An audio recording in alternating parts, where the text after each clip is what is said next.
Dear Stephen, once a carny, always a carny, right?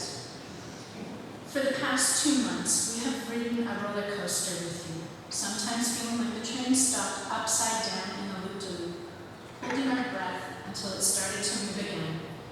This week, the roller coaster stopped. Today we move to the Ferris wheel with its gentle, predictable circle, the circle of life, the circle of family and friends and grief. We've been grieving for you since May, grieving for the changes this made in your life, in your health, not knowing if our last visit would be our last visit, but thankful that we had these last weeks with you. You can rest easy knowing nothing's been left unsaid. Sad as we are today, we celebrate a life well lived. A poem says it's important what you did with the dash between your dates. Stephen, you lived your dash well. You had the hardest job, and I don't mean being a fireman. You were the eldest, the trailblazer, the rule tester. You broke in our parents, making it easier for the rest of us, especially Sherry, the other crusty end of the loaf. You did it well, and we looked up to you. You wore many hats in your life. You were the eater of cheese whiz, white bread, and ketchup, as evidenced by the overflowing cupboards a few months after you moved away from home. You were Dwayne's partner in crime, in bike fiascos and exploding chainsaws. You taught Lori how to bait a hook. She was your first fishing partner. You were the silent partner in the Clipperton Kids, but we knew you were our biggest music fan and our biggest champion. You were the doer of odd jobs at Mom and Dad's, including that tricky dishwasher install last summer. Don't worry, we will divvy up the list and make sure the jobs get done. You were a captain admired by his peers as represented by your coworkers and colleagues here today. You were a firefighter, a fishing buddy, a husband, a father, grandfather, son, brother, and a friend. Your job is done now. You have earned your rest. You will be remembered for your imagination, your quiet wisdom, and your teasing. No, it did not take me 2 extra years of university to learn the alphabet. Your storytelling and your exceptional sense of humor. Not sure how many of you knew Stephen had a horse when he was little. Apparently, it was imaginary. He would untie the horse, gallop up to Grandma and Grandpa's house, and one day he came home dirty, muddy. He had tripped and fell in the ditch. When Mom asked what happened, Stephen said the horse threw him.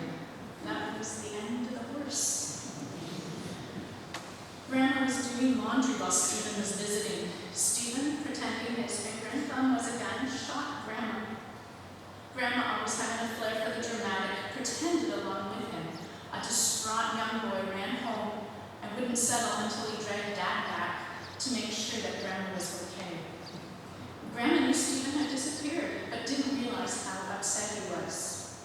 Not sure he dealt with the horse the same way he did Grandma. I'm sure Grandma and Grandpa have welcomed him with open arms. Stephen, you were known for your quiet wisdom and thinking. I always knew our family was special, but didn't realize until recently that others regarded us that way. How lucky we are that we all get along. Our family reunion weekends were wonderful. While we may not say it often enough, we know we love each other. Thanks, Mom and Dad, for setting a great example. A Steveism, with family, it's better to be right with friends than right. Compromise is fixed everything.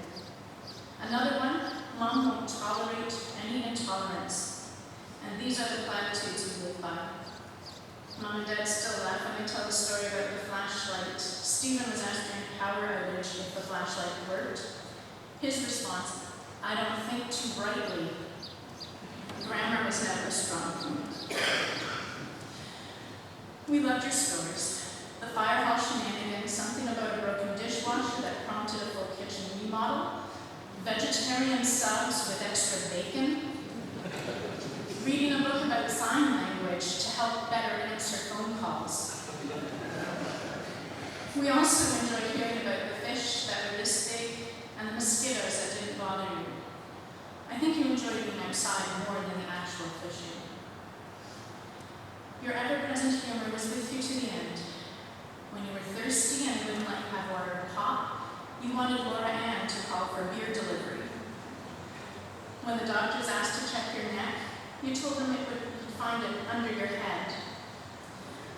And the thumbs up you gave Andy when he told you he had an iPhone and could now text. These memories will help us through the dark days ahead. Dear Stephen, there will be dark days ahead.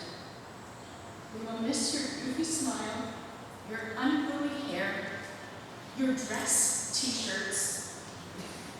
But most of all, we will miss your big heart.